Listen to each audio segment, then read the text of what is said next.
नमस्ते, मेरा नाम डॉक्टर नेहा आहूजा है, आयुर्वेदिक चिकित्सक। आज हम बात करेंगे वेरिकोज वेन की, जिन्हें स्पाइडर वेन्स भी कहते हैं या हिंदी में नसों के गुच्छे भी कहते हैं। यूजुअली देखा जाता है कि कई लोगों के टांग के पिछले हिस्से पर, पिंडलियों पर नसें, नीली नीली नसें दिखती हैं, या कई बार ये थाइस पर यानी कि जंघाओं पर भी ये नीली नीली नसें उभरी हुई दिखती हैं। इन्हें ही वेरिकोज वेन कहा जाता है। वेरिकोज वेन क्यों होता है? नॉर्मली हमारा हार्ट यानी हमारा दिल ऑक्सीजन वाले ब्लड को पूरे शरीर में आर्टरीज के द्वारा फेंकता है और उसी और कार्बन डाइऑक्साइड वाले ब्लड को वेन्स पुनः हार्ट की तरफ लेके आती हैं। पैरों की जो वेन्स होती हैं उन्हें इस ब्लड को यानी कि खून को हार्ट की तरफ ले जाने के लिए इनमें एक स्पेशल वॉल्व होते हैं।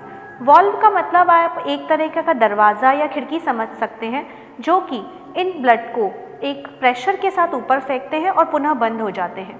लेकिन कई कारणों से जब इन वेन्स की यानी कि शिराओं की वॉल की इलास्टिसिटी कम हो जाती है या ये वॉल्व जो इनमें कपाट होते हैं वो ढीले हो जाते हैं, तब इनमें धीरे धीरे वो ब्लड वहीं पर रुकने लगता है और हार्ट तक नहीं पहुंच पाता है।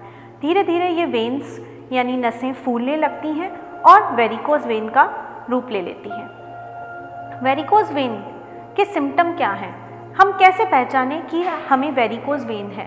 यूजुअली देखा गया है कि जिन लोगों को वेरिकोज वेन होते हैं उन्हें टांग के पिछले हिस्से पर नीली नीली नसें दिखाई देती हैं और ये नसें कई बार फूलकर बाहर की तरफ उभरी हुई और टेढ़ी मेढ़ी दिखाई देती हैं। कई लोगों को ये नसें इतनी फूल जाती हैं कि वो एक बल्ब का रूप लेती हैं और इनमें से कई बार रक्त का स्त्राव यानी खून बहना भी होता है। इसके अलावा वेरिकोज वेन के पेशेंट को सुबह से शाम तक खड़े होने पर शाम को पैरों में दर्द होता है, भारीपन महसूस होता है और टखने के आसपास सूजन या भारीपन लगता है। इसके अलावा टांग के निचले हिस्से पर की त्वचा का काला पड़ जाना। त्वचा काली इसलिए पड़ती है कि वहाँ पर जब खून का जमाव होता जाता है तो वो कार्बन डाइऑक्साइड वाला ब्लड वहाँ की त्वचा को हल्का सा नीला बैंगनी कर देता है। इसके अलावा कई बार पेशेंट को वहाँ पर खुजली भी होती है और जलन का भी एहसास होता है। पैरों के निचले हिस्से पर सूजन आ जाना। इसके अलावा कई बार उस हिस्से पर घाव भी हो जाते हैं जिन्हें वेरिकोज अल्सर्स कहा जाता है। ये वेरिकोज वेन किससे होता है?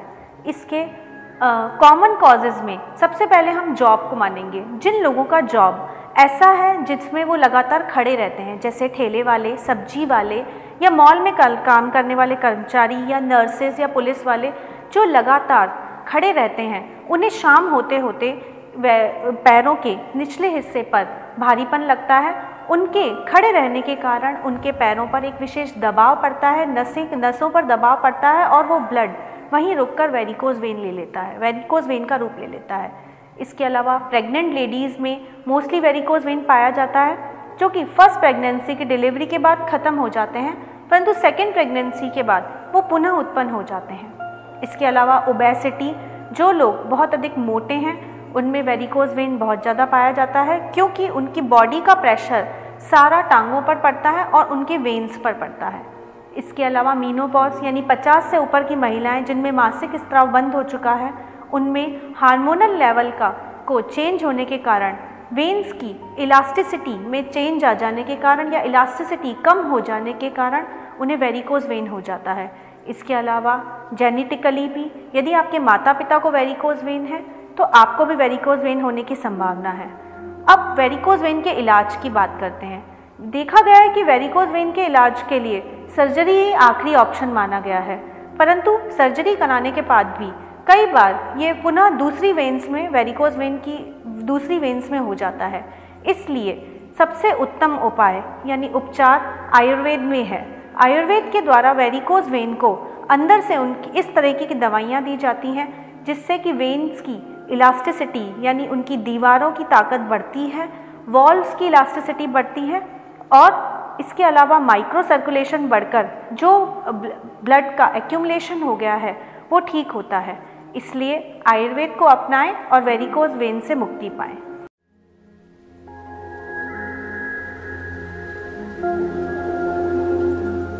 नमस्ते, मेरा नाम डॉक्टर नेहा आहूजा है, एक वेरिकोज वेन विशेषज्ञ। आज हम बात करेंगे वेरिकोज वेन का उपचार क्या है? क्या सर्जरी ही इसका अंतिम उपाय है या हमारे पास कोई और भी उपाय है? यूजुअली देखा जाता है कि जब किसी को वेरिकोज वेन होते हैं तो वो स्टार्टिंग में उसे अवॉइड करने लगता है। जब वह स्टेज 1 पे होता है या स्टेज 2 पे आता है, यानी कि उसके पिंडलियों या टखने पे सूजन बढ़ने लगती है या त्वचा का रंग काला पड़ने लगता है या पैरों की त्वचा पर खुजली होना शुरू हो जाती है या कई बार वेरिकोज वेन्स के इतनी ज़्यादा फूल जाती हैं कि उनके बल्ब्स बन जाते हैं और उनमें से खून बहना शुरू हो जाता है, तब वह व्यक्ति डॉक्टर के पास जाता है और डॉक्टर द्वारा उसे सर्जरी की सलाह दी जाती है। परंतु क्या सर्जरी इसका उपाय है? सर्जरी कराने के बाद भी दर्द पिंडियों में बना रहता है। कई बार सर्जरी का जो घाव होता है वो पूरी तरह भर नहीं पाता। स्पेशली डायबिटीज़ के पेशेंट को वह वेरिकोज वेन की सर्जरी या तो की नहीं जाती है या यदि की भी जाती है तो उनमें घाव भरने में बहुत समस्या आती है। इसके अलावा कई पिंडलियों के आसपास की सूजन बनी रहती है, दर्द बना रहता है और परमानेंट डिस्कलरेशन भी हो जाता है, यानी कि जो त्वचा का रंग बदल गया था वो पुनः नॉर्मल रंग में नहीं आ पाता है। यदि हम बात करें कि आप ओबीज हैं, यानी कि अगर आपका वजन ज़्यादा है और आप वेरिकोज वेन का सर्जरी करा देते हैं तो उस बढ़े हुए वजन के कारण दूसरी वेन्स पर प्रेशर पड़ने के कारण उन दूसरी वेन्स में ही पुनः वेरिकोज वेन हो जाते हैं। यदि आप महिला हैं और आपको फर्स्ट प्रेगनेंसी की वजह से वेरिकोज वेन हुई और आपने सर्जरी करा ली तो सेकेंड प्रेगनेंसी में पुनः वेरिकोज वेन के चांसेस रहते हैं। यदि आपके वेरिकोज वेन जेनेटिकली हैं, यदि आपके माता या पिता में से किसी को वेरिकोज वेन है तो सर्जरी कराने के बाद भी पुनः वेरिकोज वेन की संभावना बढ़ जाती है।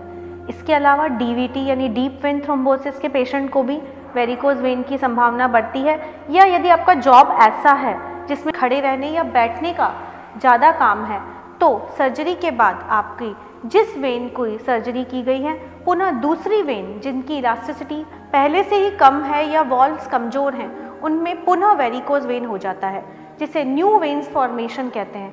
न्यू वेन्स फॉर्मेशन हर व्यक्ति के लिए बहुत दुखद होता है क्योंकि काफ़ी समय और पैसा लगाने के बाद भी हमें जब वेरिकोज वेन से पुनः निजात नहीं मिलती तो व्यक्ति फ्रस्ट्रेटेड हो जाता है। इसके अलावा सर्जरी का जो रेस्टिंग टाइम है वह 1 महीने का लगभग होता है, जो कि आजकल वर्किंग वुमेन या मेन या फिर हाउस वाइफ्स के लिए भी संभव नहीं हो पाता कि वह 1 महीना रेस्ट करें। इस वजह से सर्जरी काफ़ी डिफ़िकल्ट होती है वेरिकोज वेन के ट्रीटमेंट के लिए। तो वेरिकोज वेन का उपचार क्या है? जी हाँ, वेरिकोज वेन का उपचार आयुर्वेद में है। आयुर्वेद में अनेक ऐसी औषधि हैं जो वेन्स की इलास्टिसिटी को बढ़ाती हैं, वॉल्व्स को टाइट करती हैं, माइक्रो सर्कुलेशन के द्वारा ब्लड के फ्लो को इस तरीके से बढ़ाती हैं। यदि इन आयुर्वेदिक औषधियों का सेवन किया जाए तो सारी वेन्स की इलास्टिसिटी बढ़ती है, जिसके वजह से पुनः वेरिकोज वेन होने की संभावना लगभग निल हो जाती है। इसीलिए वेरिकोज वेन होने पर आयुर्वेद अपनाएं, सर्जरी पर जाने से पहले आयुर्वेद अवश्य अपनाएं।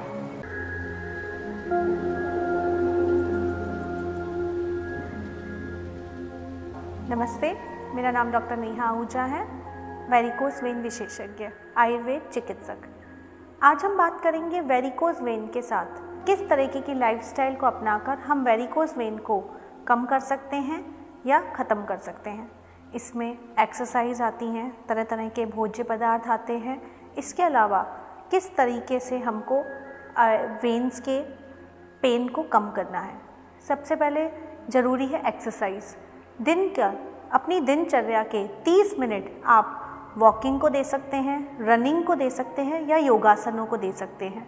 योगासनों में हम सर्वांगासन, हलासन, शीर्षासन, पर्वतासन ये आसन कर सकते हैं। टारगेट हमारा काफ मसल को स्क्वीज़ करना है, क्योंकि वेरिकोज वेन में जो वेन्स इफेक्ट होती हैं वो हमारी पिंडलियों की मसल्स यानी कि काफ मसल्स होती हैं। ऐसे आसन या ऐसी एक्सरसाइज जहाँ पर काफ मसल्स में ब्लड सर्कुलेशन बढ़े वो हमारे वेरिकोज वेन को कम करेंगी। इसके अलावा साइकिलिंग, वॉकिंग, रनिंग ये सभी वेरिकोज वेन में आराम दिलाते हैं। इसके अलावा लेग रेज का अर्थ है कि टांगों को ऊंचा उठाना। जब आप सारा दिन काम करके, यूजुअली देखा गया है कि वेरिकोज वेन उन्हें होता है जो जिनका सारा दिन स्टैंडिंग जॉब है या लगातार सिटिंग जॉब है तो उन्हें लेग रेज ज़रूर करना चाहिए। वे अपने घर जाकर 10 से 15 मिनट अपने लेटकर अपनी टांगों को किसी सहारे से ऊपर उठा के रखें और इस दौरान आप अपना मोबाइल देख सकते हैं, कोई मैगज़ीन पढ़ सकते हैं, कोई न्यूज़पेपर पढ़ सकते हैं। इसके अलावा पिल्लो का बहुत महत्व है। जब हम वेरिकोज वेन के पेशेंट को रात को सोते समय या जब भी वह घर पर आराम कर रहा हो, अपनी टांगों के नीचे पिल्लो को ज़रूर रखें। इसके अलावा आप अपनी वर्किंग प्लेस पर जहाँ पर आप काम करते हैं वहाँ 30-30 के फार्मूले को अपनाएं। 30-30 का फार्मूला क्या है? जो लोग स्टैंडिंग जॉब में हैं वो लगातार अगर 30 मिनट खड़े होते हैं तो वो 30 सेकंड बैठ सकते हैं। जो लगातार सिटिंग जॉब में हैं अगर वो 30 मिनट लगातार बैठे हुए हैं 30 सेकंड वॉक कर सकते हैं। इसके अलावा प्रेग्नेंट लेडीज़ यदि वेरिकोज वेन के शिकार हैं तो उन्हें वॉक पे ध्यान देना चाहिए। वो भी 30-30 का फार्मूला अपना सकती हैं। यदि वो घर ज़्यादा देर खड़े होते रहती हैं तो कुछ देर के लिए बैठ जाएं और जब लेटें तो अपने पैरों के नीचे पिल्लों को लगाएं। इसके अलावा एल्डर एज के लोग जिनको वेरिकोज वेन होने की संभावना ज़्यादा रहती है, खास करके महिलाएं, वो भी ज़्यादा देर खड़े न रहें या ज़्यादा देर एक जगह बैठे न रहें। जो लोग MNC में काम करते हैं या किसी ऑफिस में काम करते हैं वो क्रॉस लेग न बैठें। क्रॉस लेग वेरिकोज वेन को बढ़ाता है। इसके अलावा जो लोग मोटे हैं वो अपना वजन कम करने का प्रयास करें क्योंकि ओबेसिटी एक वेरिकोज वेन का बहुत महत्वपूर्ण कारण है। इसके लिए जौ की रोटी खाएं, फाइब्रस फूड खाएं, संतुलित आहार लें, ज़्यादा से ज़्यादा फल सब्जियों पर ध्यान दें। इसके अलावा ऐसा खाना न खाएं जो मोटापे को बढ़ाए। पैक्ड भोजन से बचें। पैक्ड भोजन में सोडियम होता है जो कि वाटर रिटेंशन को बढ़ाता है और पैरों की नसों के फुलावट को बढ़ाता है और पैरों की सूजन को भी बढ़ाता है। इसके अलावा हम खाने पे जाएं तो विटामिन C युक्त भोजन वेरिकोज वेन के लिए बहुत अच्छा है। Vitamin C specially blood circulation को बढ़ाता है। आंवला आयुर्वेद में सबसे उत्तम विटामिन C का स्रोत माना गया है, जो कि हमारी वेन्स के माइक्रो ब्लड वेन्स की इलास्टिसिटी को बढ़ाता है और माइक्रो सर्कुलेशन को भी ठीक करता है। इसके अलावा आप अलसी के बीजों का चूर्ण ले सकते हैं, फ्लैक्सीड ऑयल के कैप्सूल्स ले सकते हैं, व्हीट जर्म के जूस ले सकते हैं। इसके अलावा रसोन शीर जिसे आयुर्वेद में वॉल्स के लिए एक अच्छी चिकित्सा मानी गई है, 2 से 4 लहसुन की कलियां आप लेकर दूध में उबालें और उतना ही आप पानी डालें और इतना उबालें कि दूध शेष रह जाए। इसे रसोन शीर कहा जाता है। रसोन शीर का सेवन करें। इसके अलावा आप ब्राह्मी भी ले सकते हैं। फूड में हल्का भोजन लें, रात्रि को जल्दी भोजन करें। सबसे ज़्यादा इस जीवन शैली के साथ ही सबसे ज़्यादा ज़रूरी है कि जो आपको दवाई दी गई है, जो आपके आयुर्वेद चिकित्सक ने आयुर्वेदिक औषधि आपको प्रोवाइड की है, जो आपको दवाई दी गई है और जो आपको लोकल एप्लीकेशन के लिए वेरिकोज वेन की लोकल एप्लीकेशन के लिए जो आपको प्रोवाइड कराया गया है उसे प्रॉपर समय पर लें। कई बार ऐसा होता है कि हमारे स्टेजेस के अनुसार आयुर्वेदिक दवाई काम करती है। यदि हम एडवांस स्टेज पर हैं तो दवाई को कार्य करने में थोड़ा समय लगता है, तो आप दवाई लेते रहें। साथ ही अगर यदि ये जीवन शैली अपनाएंगे, एक्सरसाइज पे ध्यान देंगे, एक्सरसाइज से अपने मोटापे को कंट्रोल करेंगे, प्रेग्नेंट लेडीज़ अपनी स्टैंडिंग को कम करेंगी, तो वेरिकोज वेन से निश्चित ही छुटकारा मिलेगा।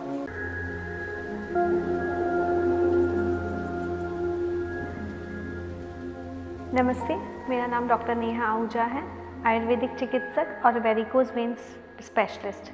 आज हम बात करेंगे वेरिकोज वेन की स्टेजेस की। किस तरीके से आप अपनी स्टेज को समझ सकते हैं, हर स्टेज पर क्या लक्षण होते हैं और जिस एक स्टेज पर उपचार न कराने के दौरान हम किस लक्षणों से स्टेज 2 पर पहुंच जाते हैं। स्टेज 1 में व्यक्ति के पैर के पीछे की तरफ हल्की हल्की नसें दिखनी स्टार्ट होती हैं, जो कि एक मकड़ी की जाले के समान नीले और बैंगनी रंग की होती हैं, जिन्हें हम स्पाइडर वेन या नसों के गुच्छे भी कह सकते हैं। इस समय वे पेशेंट को कोई सिम्टम नहीं लगते, उन्हें पता ही नहीं चलता कि उन्हें वेरिकोज वेन है। जब कोई व्यक्ति उन्हें देखता है और उन्हें बताता है कि तुम्हारे नसों के गुच्छे दिखते हैं, तब उन्हें पता चलता है कि they are moving to varicose vein. अगर हम स्टेज 2 की बात करें तो स्टेज 2 में जब इन्हीं नसों में धीरे धीरे ब्लड इतना जमने लगता है कि वो नसें फूल जाती हैं और जब इन नसों की दीवारें यानी वॉल्स की इलास्टिसिटी कम होती है तो ये नसें फूल कर एक अलग ही रूप ले लेती हैं और मुड़ जाती हैं, जो कि एक भद्दा रूप ले लेती हैं हमारी टांगों पर। इस समय हल्का सा पैरों पर भारीपन महसूस होता है और टखने के आसपास सूजन लगती है। कई बार ये नसें इतनी फूल जाती हैं कि वो मोटे मोटे बल्ब्स का रूप ले लेती हैं, जिनसे ब्लीडिंग स्टार्ट होती है, जिन्हें रोकना बहुत ही मुश्किल काम हो जाता है। स्टेज 3 की बात करें, पिंडलियों पर सूजन या पिंडलियों में दर्द, टखने पर सूजन, एड़ी पर सूजन या एड़ी में दर्द बना रहता है। कई बार ऐसा देखा गया है कि जिन लोगों का स्टैंडिंग जॉब है उन लोगों को रात होते होते रेस्टलेस लेग सिंड्रोम होता है, यानी कि रात होते होते उनके पाँव में बहुत ज़्यादा दर्द होने लग जाता है। ऐसे लोगों को जब वो पैर ऊपर रखते हैं तो उन्हें आराम मिलना स्टार्ट होता है। स्टेज 4 की बात करें, तब धीरे धीरे टखने के ऊपर की त्वचा काली पड़ने लगती है। पैर का सबसे निचला हिस्सा, वहाँ की त्वचा का रंग काला या नीला या बैंगनी होने लगता है। ऐसा इसलिए होता है कि जब ब्लड धीरे धीरे जमा होने लगता है वेन्स में और ज़्यादा जमा होने लगता है, तो टखने पर पतली पाए जाने वाली पतली कैपिलरीज या पतली शिराएं होती हैं, उन पर एक तरह का प्रेशर बनता है। ये कैपिलरीज फट जाती हैं और वहाँ से ब्लड उसी जगह पर जमा होने लगता है, जो कि कार्बन डाइऑक्साइड युक्त ब्लड होता है, इसलिए हल्का हल्का नीले रंग का त्वचा काले रंग की पड़ने लग जाती है। स्टेज 5 की बात करें तो धीरे धीरे जहाँ पर ये पैर के निचले हिस्से पर त्वचा का रंग काला पड़ने लगता है, उसमें खुजली शुरू होती है, उसमें एक प्रकार की जलन शुरू होती है और व्यक्ति उसे एक त्वचा रोग मान लेता है और वो उस हिसाब से उपचार कराने लगता है। डर्मेटोलॉजिस्ट के पास जाता है या फिर बाजार से ही तरह तरह की एक्जिमा की क्रीम्स या स्टीरॉइड्स क्रीम लेके उनका एप्लीकेशन करता है।